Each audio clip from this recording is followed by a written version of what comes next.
இத்தளத்தில் மிக குறைந்த கட்டணத்தில் விளம்பரம் செய்திட இன்றே தொடர்பு கொள்ளுங்கள். லங்காஸ்ரீ நேயர்களுக்கு வணக்கம். லங்காஸ்ரீ நியூஸ் இன்சைட் தமிழ் நிகழ்ச்சியுடன் என்றும் இணைந்திருக்கிறீர்கள். மிக முக்கியமான ஒரு விடயத்தோடு தான் இன்றைய நிகழ்ச்சியில் உங்களுக்கு பல விடயங்களை நான் வழங்க தயாராக இருக்கின்றேன்.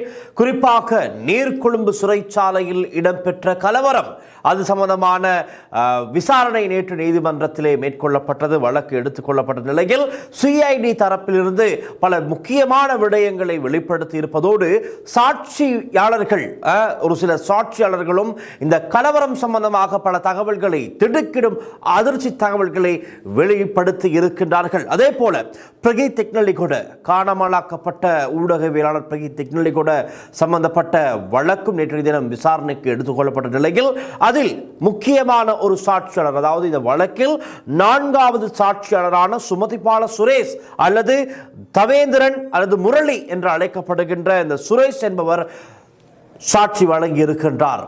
பிரகி டெக்னாலஜி கூட எப்படி காணாமலாக்கப்பட்டார் என்பது தொடர்பில் நேற்றைய தினம் நிறைய விடயங்கள் நீதிமன்றத்திலே வெளிப்படுத்தப்பட்டிருக்கிறது. நாங்கள் 2 விடயங்களையும் இன்றைய நிகழ்ச்சியில் விரைவாக பார்ப்போம், விவரமாக பார்ப்போம். முதலில் நீர்கொழும்பு சிறைச்சாலை சம்பந்தமாக நிகழ்ச்சியில் தகவல்களை ஆரம்பிக்கின்றேன்.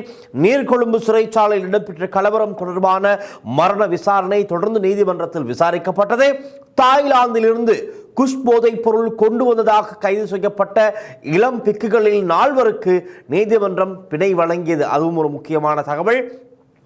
அந்த வழக்கில் சாட்சியம் அளித்த பிக்கு ஒருவர் ஜூலை 5ஆம் தேதி அன்று, இப்பொழுது இந்த குஷ் கொண்டு வந்தமை தொடர்பில் கைது செய்யப்பட்ட ஒரு பிக்கு இளம் தேரர் ஒருவர் இந்த கலவரம் சம்பந்தமாக சாட்சி கூறியிருக்கின்றார். பார்ப்போம் தேரர் இந்த பிக்கு என்ன சொல்கின்றார் என்று. ஜூலை 5ஆம் தேதி மதிய உணவு நேரத்தில் முகத்தை மூடிய சுமார் 15 பேர் கதவுகளை உடைத்து உள்ளே நுழைந்ததாக தெரிவித்தார். கைதிகளை பன்சல சிறை வளாகத்தில் இருக்கின்ற அந்த வழிபாட்டு பகுதி பன்சல பகுதிக்கு நோக்கி செல்லுமாறு கூறப்பட்டதாக சாட்சியம் அளித்திருக்கின்றார். பின்னர் அனைத்து கதவுகளும் உடைக்கப்பட்டிருந்ததையும் மருந்துகள் சிதறி கிடந்ததையும் கண்டதாக இந்த பிக்கு தெரிவித்திருக்கின்றார். மறுநாள் காலை சிறை அதிகாரிகள் இல்லாமல் கைதிகளை உணவை பகிர்ந்து கொண்டதாக கூறப்பட்டது. பின்னர் துப்பாக்கி சத்தங்கள் கேட்டதாகவும் கைதிகள் தாக்கப்பட்டதாகவும் சாட்சி வழங்கியிருக்கிறார் இந்த பிக்கு. அதே போல மற்றொரு கைதியும் இந்த கலவரம் சம்பந்தமாக சாட்சி வழங்கிய போது 20 தொடக்கம் 30 பேர் கதவை உடைத்து கொண்டு உள்ளே நுழைந்து கைதிகளை சரமாரியாக தாக்கியதாக தெரிவித்திருக்கின்றார். சிறை மருத்துவ பிரிவு உடைக்கப்பட்டு மருந்துகள் கைதிகளிடையே வீசப்பட்டதாகவும் சிலர் மருந்துகளை உட்கொண்டு மயங்கியதாகவும் கூறியிருக்கின்றார். சம்பவம் தொடர்பாக இதுவரை 28க்கும் மேற்பட்ட கைதிகள் சாட்சியம் அளித்துள்ளதாக நீதிமன்றத்தில் தெரிவிக்கப்பட்டது. தற்பொழுது இந்த சம்பவம் குறித்து சிஐடி தான் முழுமையான விசாரணைகளை மேற்கொண்டு வருகின்றது. சிஐடி தரப்பிலிருந்தும் நேற்றைய தினம் நீதிமன்றத்திலே பல முக்கியமான தகவல்கள் வெளிப்படுத்தப்பட்டது. இதுவரை அடையாளம் காணப்பட்ட சந்தேக நபர்கள் தொடர்பில் சிஐடி தெரிவித்த கருத்து இதுதான். சிஐடி 4வரை பிரதான சந்தேக நபர்களாக அடையாளம் கண்டுள்ளது. அவர்கள் மீது சட்டவிரோத கலவரத்தில் ஈடுபட்டமை, கொலைக்கு துணை புரிந்தது, அரசு சொத்துக்களை சேதப்படுத்தியது போன்ற குற்றச்சாட்டுகள் சுமத்தப்பட்டுள்ளன. கொலை தொடர்பான குற்றச்சாட்டுகள் என்னவென்றால், ஒரு சாட்சியின் கூற்றுப்படி சிறை அதிகாரி ஒருவரின் காலை இரும்பு கம்பி மற்றும் மேசை கால்களால் தாக்கி உடைத்தனர். பின்னர் தலையில் கடுமையாக தாக்கி கொலை செய்ததாக சொல்லப்படுகின்றது. தன் சாட்சி வழங்கியவர்கள் சொன்ன கருத்து பாருங்கள், எவ்வளவு மூர்க்கத்தனமாக கொடூரமாக இந்த ஒரு சில சிறை கைதிகள் செயற்பட்டிருக்கிறார்கள் என்று. சிறை அதிகாரி ஒருவனுடைய காலை இரும்பு கம்பியால் அடித்து உடைத்திருக்கின்றார்கள். மிகவும் மோசமான ஒரு சம்பவம், கொடூரமான ஒரு சம்பவம். மேலும் கழிவறைக்குள் மறைந்திருந்த 4 சிறை அதிகாரிகளும் தாக்கப்பட்டு கொல்லப்பட்டதாகவும் சாட்சிகளில் குறிப்பிடப்பட்டுள்ளது. இந்த கலவரத்தின் அச்சத்திலே 4 சிறை அதிகாரிகள் மலசரக்கூட அந்த பகுதியில் மறைந்திருந்ததாகவும் அவர்களை தேடி இந்த சிறை கைதிகள் கொடூரமாக தாக்கி கொலை செய்திருப்பதாகவும் தான் சாட்சிகளில் தெரிய வந்திருக்கின்றது. இந்த நால்வரும் நீதிமன்றத்தில் முன்னிலைப்படுத்தப்பட்டு ஆகஸ்ட் 7ஆம் தேதி வரை விளக்க மறியலில் வைக்கப்பட்டனர்.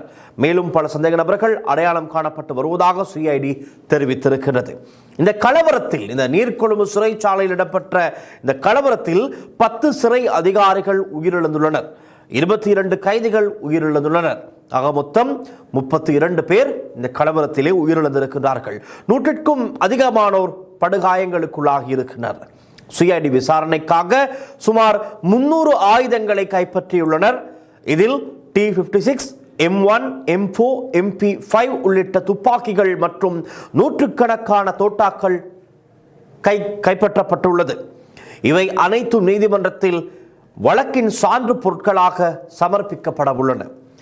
சம்பவம் நடந்த போது, இதுதான் மிக முக்கியமான ஒரு பகுதியாக இருக்கிறது, இந்த நீர்கொழும்பு கலவரம் இடம்பெற்ற போது சிறைச்சாலைக்குள்ளே எத்தனை பேர் இருந்திருக்கிறார்கள் என்பது தொடர்பான விவரங்களும் வெளியிடப்பட்டிருக்கிறது. இந்த சிறையில் கைதிகள் சுமார் 2417 பேர் இருந்துள்ளனர். அதிகாரிகள் 161 பேர் மட்டுமே இருந்தனர். அதாவது ஒரு அதிகாரிக்கு சுமார் 14 கைதிகள் என்ற விகிதத்தில் தான் நிர்வாகம் நடைபெற்றிருக்கின்றது. அதாவது இந்த கணக்கு வழக்குகளின்படி ஒரு அதிகாரி 14 சிறை கைதிகளை அவர் பொறுப்பிலே பார்த்து கொள்ள வேண்டும். முடியாத காரியம்தான் இது. ஆகவே இந்த விடயம் இந்த கலவரத்துக்கு ஒரு பிரதான காரணமாக இருக்கக்கூடும், இருந்திருக்கலாம். காரணம் பாருங்கள், அதிகாரிகள் குறைவான எண்ணிக்கை, சிறை கைதிகள் அதிகமான எண்ணிக்கை. அப்படி என்றால் எப்படி இதை முகாமைத்துவம் செய்வது என்ற ஒரு பாரிய கேள்வி இந்த இடத்தில் இருக்கின்றது. அதன் காரணமாகத்தான் இந்த சேதங்கள் இடம்பெற்றிருக்கின்றது. சிஐடி இதுவரை பதிவு செய்த சாட்சிகள் எப்படி என்றால், சிறை அதிகாரிகள் 24 பேர், கைதிகள் 849 பேரிடம் சாட்சி பதிவு செய்யப்பட்டுள்ளது. STF அதிகாரிகள் 250 பேரிடம் சாட்சி பெறப்பட்டுள்ளது. போலீஸ் அதிகாரிகள் 19 பேரிடம் சாட்சி பெறப்பட்டுள்ளது. பொதுமக்கள் 70 பேரிடம் சாட்சி பெறப்பட்டுள்ளது. பாதிக்கப்பட்ட தரப்பின் வாதம் என்னவென்றால், இதில் போலீசாரும் இருக்கிறார்கள், சிறை கைதிகளும் இருக்கிறார்கள். இதில் ஜனாதிபதி சட்டத்தரணி மைத்திரி குணரத்ன இவர்கள் சார்பிலே ஆஜராகி இருக்கின்றார். ஜூலை 5 அன்று நிலைமை கட்டுப்பாட்டுக்குள் கொண்டு வரப்பட்டதாக கூறினார். ஆனால் மறுநாள் 89 ஆயுதம் தாங்கிய சிறை பாதுகாப்பு அதிகாரிகள் உள்ளே அனுப்பப்பட்டதே நிலைமையை மோசமாக்கியதாக வாதிட்டிருக்கின்றார். அதாவது இவர் சிறை கைதிகள் சார்பிலே, உயிரிழந்த பாதிக்கப்பட்ட சிறை கைதிகள் சார்பிலே ஆஜராகி இருக்கின்ற சட்டத்தரணி ஜனாதிபதி சட்டத்தரணி மைத்திரி குணரத்ன அவர் தான் குறிப்பிடுகின்றார். மறுநாள் 89 ஆயுதம் தாங்கிய சிறை பாதுகாப்பு அதிகாரிகள் உள்ளே அனுப்பப்பட்டதன் காரணமாகத்தான் இந்த நிலைமை மோசமாக இருப்பதாக குறிப்பிட்டிருக்கின்றார். உயிரிழந்த கைதிகளுக்கும் நீதி வழங்கப்பட வேண்டும் என்றும் சம்பந்தப்பட்ட அதிகாரிகளும் விசாரிக்கப்பட்டு பொறுப்பேற்க வேண்டும் என்றும் சட்டத்தரணி அவர் கோரிக்கை விடுத்திருக்கின்றார். நீதிமன்றத்தின் நிலைப்பாடு என்னவென்றால், நீதவான் தெளிவாக குறிப்பிட்டிருக்கின்றார், உயிரிழந்தவர்கள் அதிகாரிகளாக இருந்தாலும் கைதிகளாக இருந்தாலும் அனைவருக்கும் சமமான நீதி கிடைக்க வேண்டும் என்று நீதவான் அவர்கள் குறிப்பிட்டிருக்கின்றார். விசாரணை அனைத்து தரப்பினரின் பொறுப்பையும் ஆராயும் வகையில் தொடர்கின்றது. ஆக இந்த விசாரணை தொடர்ந்தும் இடம்பெறும். இதில் இன்னும் பல தகவல்களை எங்களுக்கு அடுத்தடுத்த விசாரணை வழக்கு எடுக்கப்படும் போது எங்களுக்கு தெரிந்து கொள்ளக்கூடியதாக இருக்கும். இன்னும் சில ஆழமான செய்திகளை நான் உங்களுக்கு வழங்க தயாராக இருக்கின்றேன். இந்த வழக்கு விசாரணையின் போது வெளியான பல தகவல்கள் இன்னும் இருக்கின்றது, அதையும் நான் உங்களுக்கு தெளிவுபடுத்துகின்றேன். இந்த குற்றப்புலனாய்வுத்துறையினர் சிஐடியினர் நீதிமன்றத்தில் சமர்ப்பித்த அறிக்கையின்படி சம்பவம் நடந்த போது நீர்கொழும்பு சிறைச்சாலையில் தண்டனை அனுபவித்துக் கொண்டிருந்த கைதிகள் 162 பேர், விளக்க மறியலில் இருந்த கைதிகள் 2255 பேர். மொத்த கைதிகளின் எண்ணிக்கை 2417 இருக்கின்றது. இவர்களில் ஆண் கைதிகள் 2251 பேரும் பெண் கைதிகள் 166 பேரும் இருந்திருக்கிறார்கள். அந்த பெண் கைதிகளில் ஒரு குழுவினர் தான் அந்த கூரை மீது ஏறி அவர்களும் ஒரு ஆர்ப்பாட்டத்தை அன்றைய தினம் ஆரம்பித்தார்கள். மருத்துவ கருவிகள் எல்லாம் அவர்கள் எடுத்துக்கொண்டு மருத்துவ பகுதியை உடைத்து அதில் இருந்த மருந்துகளை எல்லாம் எடுத்து அது ஒரு பக்கம் ஒரு போராட்டமாக இருந்தது. அதே நேரத்தில் சிறைச்சாலையில் பணியாற்றிய அதிகாரிகள், சிறைச்சாலை அதிபர் ஒருவர், பிரதம ஜெயிலர் ஒருவர், ஜெயிலர்கள் 13 பேர், சிறைச்சாலை காவல் அதிகாரிகள் 151 பேர், மொத்த அதிகாரிகளின் எண்ணிக்கை 161 இருந்திருக்கின்றது. இதன்படி ஒரு அதிகாரி நான் முதலில் குறிப்பிட்டதைப் போல 14 பேரை பார்க்க வேண்டிய ஒரு சூழல் தான் இந்த சிறைச்சாலையிலே இருந்திருக்கிறது. அது மாத்திரமல்ல, ஆண் கைதிகள் 16 வார்டுகளில் தங்க வைக்கப்பட்டிருந்தனர். ஆண் கைதிகளின் எண்ணிக்கை எத்தனை? 2251 பேரும் 16 வார்டுகளில் தான் இவர்கள் தங்க வைக்கப்பட்டிருக்கிறார்கள். அதுவே ஒரு பாரிய நெருக்கடி. பொதுவாக உணவு வழங்கும் நேரத்தில் கைதிகள் வெளியே கொண்டு வரப்பட்டு உணவு வழங்கப்படும். ஆனால் விசேட பாதுகாப்பு கைதிகளுக்கு உணவு நேரடியாக அவர்களின் அறைகளிலேயே வழங்கப்பட்டதாக சிஐடி நீதிமன்றத்தில் தெரிவித்திருக்கிறது. சிஐடியினர் இதுவரை பெற்ற சாட்சிகளில் முக்கியமான ஒரு சாட்சியாளர் தான் சஜித் தீர்ஷன விஜயகே என்ற ஒரு ஹேக்கர். இவர் ஒரு விடயத்தை ஹேக் செய்து கைதாகி இருக்கின்ற ஒரு நபர். சஜித் தீர்ஷன ஜாயல பகுதியில் தான் இவர், சீதுவ பகுதியில் இவர் கைதாகி இருக்கின்றார். ஒரு முன்னர் மென்பொருள் பொறியியலாளராக பணியாற்றிய ஒரு சாஃப்ட்வேர் இன்ஜினியராக கடமையாற்றி இருக்கின்றார். தற்போது ஒரு வழக்கில் கைதாகி சுமார் 1 மாதமாக சிறையில் இருந்ததாக சொல்லப்படுகின்றது. அவர் அளித்த சாட்சியத்தில் ஒரு சில முக்கியமான தகவல்கள் வெளியாகி இருக்கின்றது. அதையும் நாங்கள் பார்ப்போம். உணவு வாங்க வரிசையில் இருந்த போது சில கைதிகள் மரக்கட்டைகள் மற்றும் மேசை கால்களை ஏந்தி கொண்டு வார்டுகளை நோக்கி ஓடி வந்ததாக கூறினார். மீகமு ரொக்கி, சிலாவ் ஜோனா உள்ளிட்ட சிலரை அடையாளம் கண்டதாக தெரிவித்தார். அவருக்கு அந்த பெயர்களும் தெரிந்திருக்கிறது. ஒரே சிறையில் தான் இருந்திருக்கிறார்கள். அவர்கள் கயான் என்ற அதிகாரியை கம்பிகளால் தாக்கியதாகவும் அவரது பல் உடைந்து தலையில் பலத்த காயம் ஏற்பட்டு முகம் முழுவதும் இரத்தம் வழிந்ததை தாம் பார்த்ததாகவும் தெரிவித்திருக்கின்றார். பின்னர் அவர்கள் சிறை அலுவலகத்திற்குள் நுழைந்து அங்கிருந்த சொத்துக்களை சேதப்படுத்தியதாகவும் சாட்சி வழங்கியிருக்கின்றார். மறுநாள் ஜூலை 6ஆம் தேதி வார்டின் கூரை தகடுகள் அகற்றப்பட்டு உள்ளே நுழைந்த சிலர் கைதிகளின் சங்கிலிகளை உடைத்து வெளியே அழைத்து சென்றதாகவும் கூறப்பட்டது. மேலும் ஜொனா, வசந்த், பபா, கிரியா, சுனி, டிகிரா, மஞ்சு, லம்பா, ஷேன் டிலன் போன்ற புனை பெயர்களால் அறியப்படும் சிலர் ஒரு அதிகாரியை இரும்பு கம்பி, மரக்கம்பி மற்றும் அஸ்பெஸ்டஸ் தகடுகளால் தாக்கி அவரது காலை உடைத்து பின்னர் தலையில் தாக்கி கொலை செய்ததாக சாட்சியில் தெரிவிக்கப்பட்டிருக்கிறது. பாருங்கள், எவ்வளவு கொடூரமான ஒரு தாக்குதல் இடம்பெற்றிருக்கிறது என்று. மேலும் ஜெயிலர் அலுவலகத்தின் கழிவறையில் மறைந்து இருந்த 4 அதிகாரிகளும் தாக்கப்பட்டதாகவும் கூறப்படுகின்றது. சம்பவம் தொடர்பான சிசிடிவி காட்சிகள் குறித்து சாட்சியம் அளித்த ஒருவர் சம்பவ இடத்தை அடையாளம் காட்டுவதற்கே தமக்கு பயமாக இருப்பதாக நீதிமன்றத்தில் தெரிவித்திருக்கின்றார். இந்த நிலையில் முன்னர் பெயர் குறிப்பிட்ட 4 சந்தேக நபர்களாக நீதிமன்றத்தில் ஆஜர்படுத்த நீதவான் உத்தரவிட்டிருக்கின்றார். அவர்களை அடையாள அணிவகுப்பிற்கு ஐடென்டிஃபிகேஷன் பேரண்ட் உட்படுத்த வேண்டும் என போலீசார் கோரிக்கை விடுத்தனர். அதுவரை அவர்கள் விளக்க மறியலில் வைக்க நீதிமன்றம் உத்தரவிட்டிருக்கின்றது. இந்த வழக்கு விசாரணையின் போது சிஐடி அதிகாரிகள் வெளிப்படுத்திய ஒரு சில அந்த அறிக்கை, அந்த விடயங்களோடு இந்த கலவரம் எப்படி ஆரம்பமானது என்பதற்கான சில விடயங்களும் கிடைத்திருக்கின்றது. விசாரணையில் வெளியேயான தகவலின் படி ஜூலை 5ஆம் தேதி அன்று ஏற்பட்ட மோதலுக்கு முன்னரே பதற்றமான சூழல் உருவாகி இருந்தது. ஜூலை 3ஆம் தேதி அன்று கட்டுவெல் கம சுரேஷ் அல்லது குறுப்பு ஆராய்ச்சி சுரேஷ் புஷ்பகுமார் என்ற கைதி உடற்பயிற்சிக்காக வெளியே கொண்டு வரப்பட்ட போது மற்ற கைதிகளுடன் மோதலில் ஈடுபட்டதாக கூறப்படுகின்றது.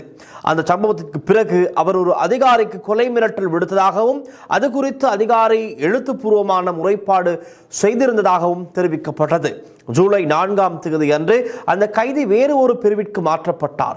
ஆனால் அந்த மாற்றத்தை எதிர்த்து அவர் தொடர்ந்து ஒழுங்கீனமாக நடந்து கொண்டதாகவும் மற்ற கைதிகளை தூண்டியதாகவும் கூறப்பட்டது.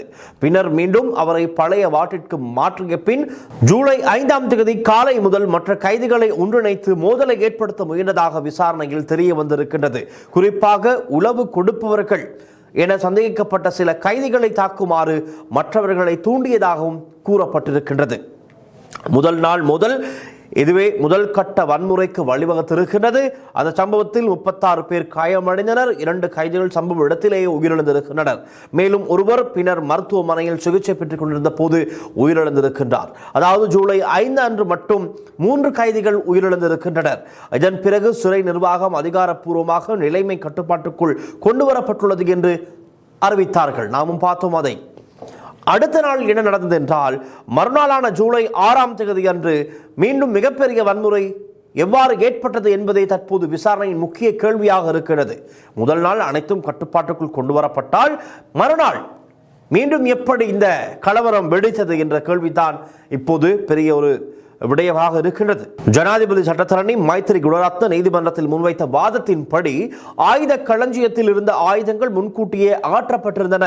அதாவது ஏதோ ஒரு அபாயம் ஏற்படலாம் என்ற முன்னறிவிப்பு அதிகாரிகளிடம் இருந்திருக்க வேண்டும் என்பதையே அது காட்டுகின்றது என்று பாதிக்கப்பட்ட தரப்பிலிருந்து ஆஜராகியிருந்த சட்டத்தரணி தெரிவித்திருக்கிறார். அப்படியானால் பின்னர் ஏற்பட்ட பெரும் இரத்த பாய்ச்சலை ஏன் தடுக்க முடியவில்லை என்ற கேள்வியையும் சட்டத்தரணி எழுப்பியிருக்கின்றார். மறுநாள் ஆயுதம் தாங்கிய அதிகாரிகள் சென்ற கதை சம்பந்தமாக ஒரு விளக்கம் கொடுக்கக்கூடியதாக இருக்கும். மறுநாள் காலை ஒரு உதவி சிறைச்சாலை அதிபரின் தலைமையில் 2 ஜெயிலர்கள் மற்றும் 89 பேர் கொண்ட சிறப்பு சிறை பாதுகாப்பு பிரிவு சிறைச்சாலைக்குள் அனுப்பப்பட்டதாக தெரிவிக்கப்படுகின்றது. அதே நேரத்தில் வெளியே விசேட அதிரடிப்படை அதிகாரிகளும் பாதுகாப்பு பணியில் இருந்தனர்.